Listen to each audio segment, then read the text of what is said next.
Y es raro felicitar a alguien después de este fallo, pero está con nosotros Comunicación Miriam Lewin, autora de esta entrevista, de esta investigación, que debe sentir una gran satisfacción profesional. Sí, porque claro. después de 15 años finalmente la Corte ha decidido confirmar esta condena. Miriam, gracias por atendernos.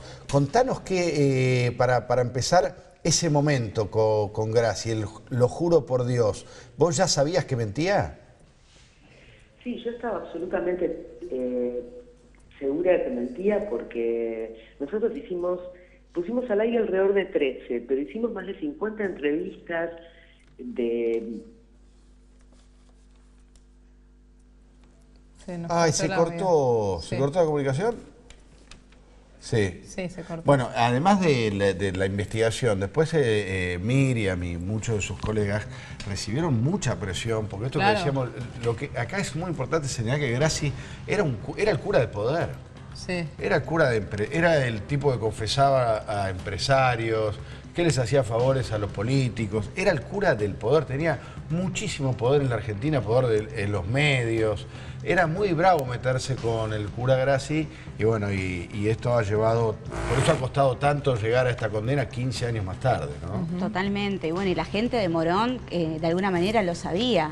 La gente de Morón sabía que algo pasaba con el cura y los chicos y no se animaban a denunciar justamente por eso, porque sabían el apoyo que tenía de parte del poder. ¿Qué pasó con la iglesia, Lari, en todo este tiempo? Y ayer los primeros que salieron a hablar fueron desde el Obispado de Morón a través de un comunicado. Sí. Que dicen que van a analizar un pedido desde el Vaticano para apartarlo de la iglesia. Todavía no lo apartaron de la iglesia. Ellos lo que dicen es, en Morón, desde que pasó esto, él está separado de cualquier función pastoral. Pero sigue siendo cura, exactamente. Wow. Estamos de vuelta con Miriam, creo. Hola, Mimi. Sí, estábamos hablando y se cortó. Te quedaste hablando sola.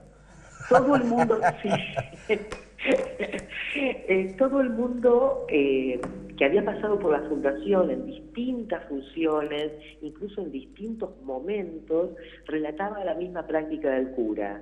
Privilegiaba a uno de los chicos, lo elegía, lo seleccionaba, le daba un celular, lo sacaba de noche, lo llevaba a su programa de radio, a programas de televisión, lo hacía eximir de pruebas o exámenes en el colegio de la fundación, finalmente lo llevaba a dormir a una habitación privilegiada al lado de la suya, con un somier, un equipo de audio, lo llevaba en viajes, y todo el mundo relataba que esto sucedía no solamente en el momento en que nosotros estábamos investigando años antes, sino que venía sucediendo desde los primeros años de Gracie en la Fundación e incluso en otras organizaciones de asistencia a menores de las que él había formado parte. Porque él fue funcionario en Morón del gobierno de Rousselot. Claro. Él había sido profesor en un colegio de la orden a la que pertenecía en Río Grande, al que había sido derivado porque ya había tenido problemas.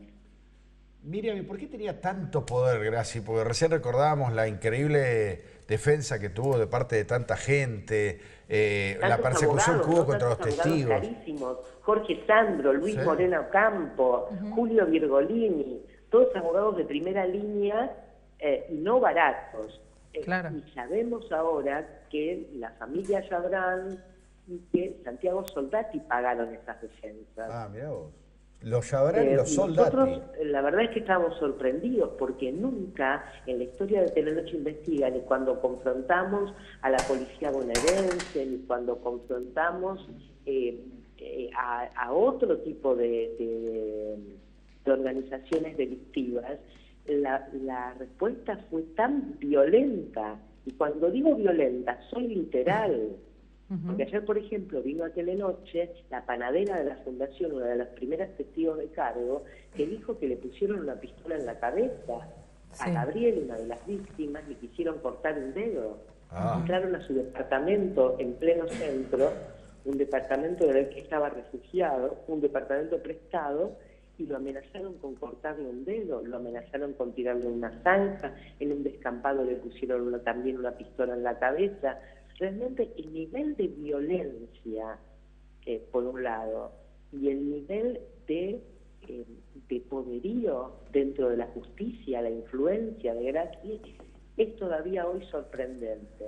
Miriam, Yo me acuerdo tanto que cuando nosotros hablamos por primera vez, hacía poco que había salido la investigación, sí. vos dijiste, refiriéndote a quienes defendían a Graci, esta gente lo defiende como si estuviera en juego algo más sagrado que el dinero, ¿te acordás? Claro, claro.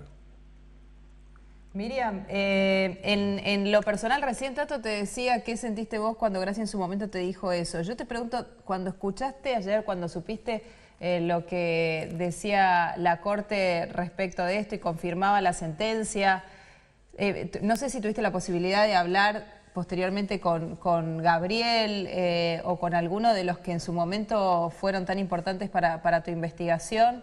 ¿Qué sentiste vos? Porque digo, para ellos también empieza una vida nueva, ¿no? Después de la investigación de Telenoche han pasado ya 16 años. Recordemos que estos chicos, mientras el cura estaba en libertad, estaban en el programa de protección de testigos. Tuvieron años en el programa de protección de testigos. Por ejemplo, Luis Gutiérrez, que en este momento está en el Calafate tratando de reactivar la causa de abuso que está sentada allí, que hace poco estuvo en riesgo de ser declarada nula, tuvo 4 años en el programa de protección de testigos, porque el nivel de violencia y de amenazas que sufría era constante y altísimo. Ahora, yo te digo, para estos pibes es muy difícil reiniciar su vida.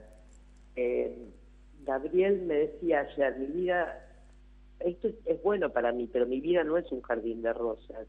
Tienen muchas dificultades para reinsertarse, traumas indelebles, o por lo menos muy duraderos. La verdad es que estos chicos no se pueden descargar esa mochila. Y yo no les contesté qué sentí cuando el cura me negaba y me negaba a haber cometido el abuso.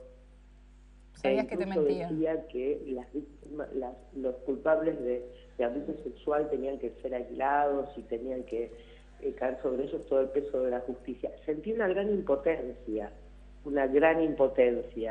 ganas de golpear el escritorio, ganas de gritar, cosa que hice después cuando volvía por la autopista, porque realmente haber venido escuchando durante más de 18 meses testimonios de aberraciones cometidas por este individuo y ver cómo lo juraba que no era así, lo juraba por Dios siendo sacerdote, me daba muchísima rabia. Miriam, Gabriel hoy tiene 33 años, él le mandó una carta al Papa en 2013, el año pasado le mandó una carta también al presidente de la Corte. ¿Crees que tuvo algo que ver en este fallo final de la Corte? No sé, yo le entregué en mano a Lorenzetti el sobre con la carta de Gabriel, una carta muy cortita y muy sentida, y pude leer la incomodidad en la cara del presidente de la Corte. Realmente se sintió muy incómodo, muy molesto. Yo no lo presioné de ninguna manera, le dije, esta carta es de una de las víctimas de Graci, es una carta de Gabriel dirigida a usted, y él me dijo en ese momento que estaba esperando que se incorporaran a la Corte los 2 nuevos miembros, y que recién entonces iban a decidir. Nosotros sabemos que este fallo de la Corte estaba redactado desde diciembre, y no sabemos por qué se demoró hasta fines de marzo.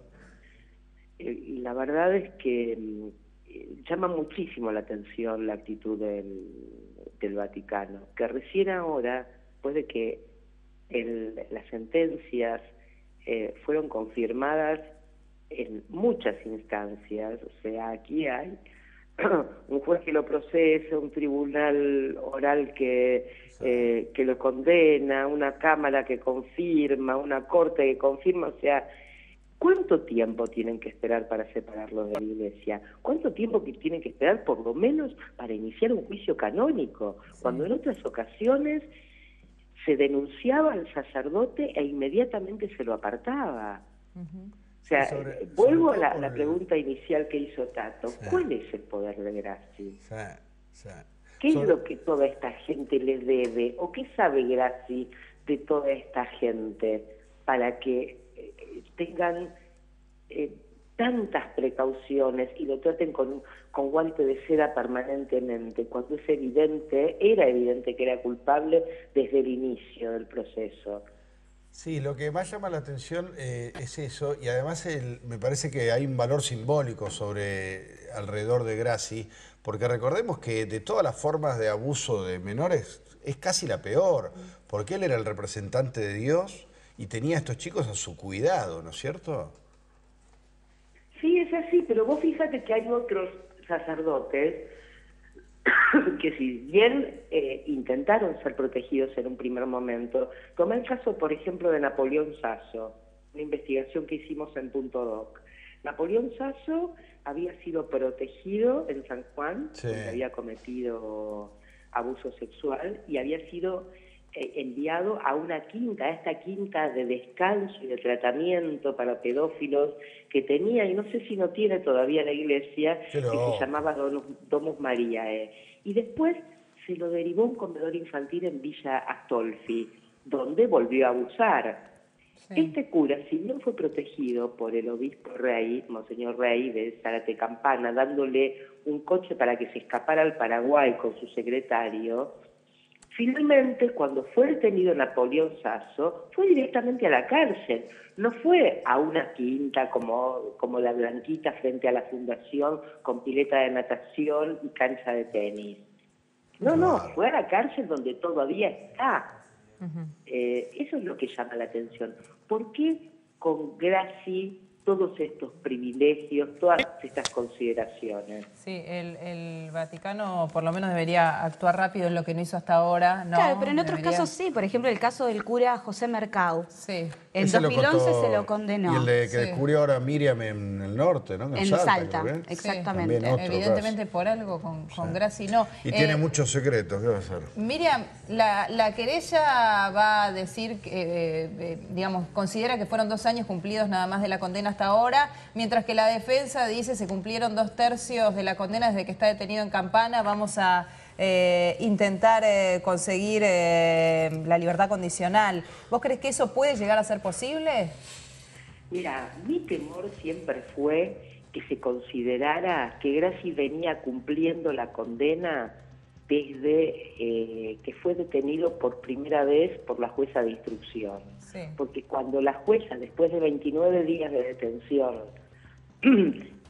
consideró que merecía la prisión morigerada, es decir, prisión morigerada quería decir no podía entrar a la fundación después de las 11 de la noche si no era acompañado. Esa era la única restricción. Mi temor era que sacaran a reducir este argumento. Y bueno, habrá que seguir peleándola, porque esta gente no tiene límites.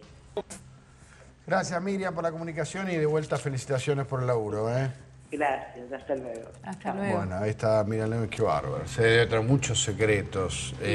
Grassi, que, insistimos, era el cura de confianza de los hombres del poder en la Argentina y por eso lo han protegido. Pienso en el Papa Francisco, que una de las primeras declaraciones que hizo, recordarán ustedes que cuando arrancó toda esta revolución del Papa, cuando asumió como tal, habló de los curas pedófilos. Es que hasta ahora viene siendo muy duro con los curas pedófilos. Por algún motivo con el cura Grassi no. Bueno, claro. Es una excepción, es como una... Bueno, pero ahora que está la sentencia de la Corte, y cuando viajó, ¿no? Ni dentro de un mes. Cuando viajó un grupo de argentinos que denuncian a los curas abusadores, no los recibió. Así que ahí hay todavía una deuda.